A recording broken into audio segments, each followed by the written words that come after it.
بسم اللہ الرحمن الرحیم اللہم صلی علی محمد وعلی آل محمد۔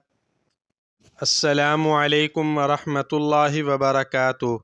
ناظرین مکرم، اللہ تعالیٰ تمام انسانوں کو سلیم الفطرت پیدا فرماتے ہیں، یعنی پیدائشی طور پر ہر انسان کی فطرت صحیح ہوتی ہے، لیکن پھر ماحول کے اعتبار سے یا تو انسان کی فطرت بگڑ جاتی ہے اور وہ اشرف المخلوق ہونے کے باوجود جانوروں والی فطرت اپنا لیتا ہے اور جانوروں سے بھی بدتر ہو جاتا ہے، یا پھر وہ اپنی فطرت سلیم پر باقی رہتا ہے اور فرشتوں سے بھی اپنا مقام بڑھا لیتا ہے، مگر ایسے بہت کم انسان ہیں۔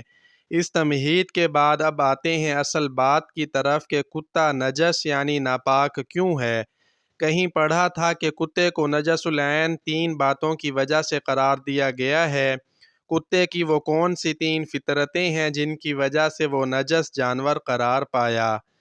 پہلی فطرت یہ کہ وہ اس وقت جب اللہ تعالیٰ اپنی رحمتوں کا نزول شروع کرتا ہے، اپنی نعمتوں کی بارش کرتا ہے، وہ اس وقت اوندھے منہ پڑ کر سو جاتا ہے، یعنی ساری رات جاگتا رہے گا اور نزول رحمت خداوندی کے وقت اس پر نیند کا غلبہ آ جاتا ہے۔ دوسری فطرت یہ کہ وہ اپنے ہم جنس کو دیکھ کر ہمیشہ بھونکے گا، نفرت کا اظہار کرے گا۔ تیسری فطرت یہ کہ وہ اپنی غذائی ضرورت پوری کرنے کے بعد بچی کھچی غذا زمین میں گڑھا کھود کر اس میں دفن کر دیتا ہے تاکہ وہ کسی اور کے کام نہ آ سکے۔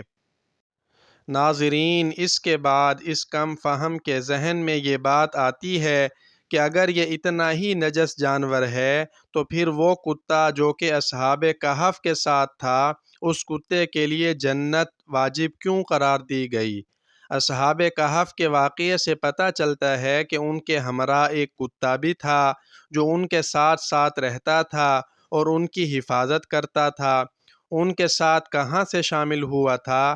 یا تو ان کا شکاری کتا تھا یا اس چرواہے کا کتا تھا جس سے ان کے راستے میں ملاقات ہوئی تھی، اور جب چرواہے نے انہیں پہچان لیا تھا تو اس نے اپنے جانور آبادی کی طرف روانہ کر دیے اور خود ان پاک باز لوگوں کے ساتھ ہو لیا تھا، کیونکہ وہ حق کی تلاش اور دیدار الہی کا طالب انسان تھا۔ اس وقت کتا ان سے جدا نہ ہوا اور ان کے ساتھ ہو لیا۔ پھر جب دشمن غار کے قریب آئے تو اس کتے نے اپنی فطرت کے مطابق بھونکنا چاہا، مگر پھر ایک دم رک گیا اور سر نیچے کر کے بیٹھ گیا۔ دشمن نے جب دیکھا تو وہاں سے یہ کہتے ہوئے گزر گئے کہ اگر یہاں کوئی ہوتا تو یہ جانور ضرور بھونکتا۔ اس کتے نے اپنی فطرت کو چھوڑا تو یہی حکم ہوا کہ اس کتے پر جنت واجب ہے۔ یہ تمام باتیں تفصیل سے بتانے کا مقصد یہ تھا کہ جب یہ بحث چل رہی تھی تو میرے ذہن میں ایک عجیب سی کشمکش، ایک عجیب سی بے چینی تھی، مجھے رونا آ رہا تھا، میں عجیب سی گھبراہٹ کا شکار ہو گیا کہ بحث چلی کہاں سے تھی اور کہاں جا پہنچی۔ میری بے چینی کا سبب یہ تھا کہ وہ تمام فطرتیں، وہ تمام عادتیں جن کی وجہ سے کتے کو نجس العین قرار دیا گیا، وہ ساری فطرتیں، وہ ساری عادتیں تو ہمیں کسی اور مخلوق میں بہت واضح نظر آتی ہیں۔ میں اس حقیقت سے نظریں چرانا چاہ رہا تھا، مگر یہ سب اتنی واضح علامتیں ہیں کہ مجبوراً مجھے اس بات پر سوچنا پڑا۔ ناظرین، نہایت معذرت کے ساتھ، لیکن آپ خود فیصلہ کیجئے کہ کیا یہ سب عادتیں ہم جسے اشرف المخلوقات کے نام سے جانتے ہیں ان میں نہیں پائی جاتی؟ میں اور آپ اس عادت کا یا اس فطرت کا شکار نہیں ہیں کہ ساری رات اپنی بے جا مصروفیات میں جاگ کر طلوع صبح صادق کے وقت سو جانا کیا میری اور آپ کی روٹین کا حصہ نہیں ہے؟ اپنے ہی بہن بھائیوں کو نفرت کی نگاہ سے دیکھنا، ان کے لیے آسانیاں پیدا کرنے کے بجائے مشکلات پیدا کرنا میری اور آپ کی فطرت کا حصہ نہیں ہے؟ اپنی غذائی ضرورت پوری کرنے کے بعد بقیہ کھانے کو فریج جیسی مشین میں محفوظ کر دینا اور بعد میں ضرورت نہ پڑنے پر ضائع کر دینا ہمارا روزمرہ کا معمول نہیں ہے۔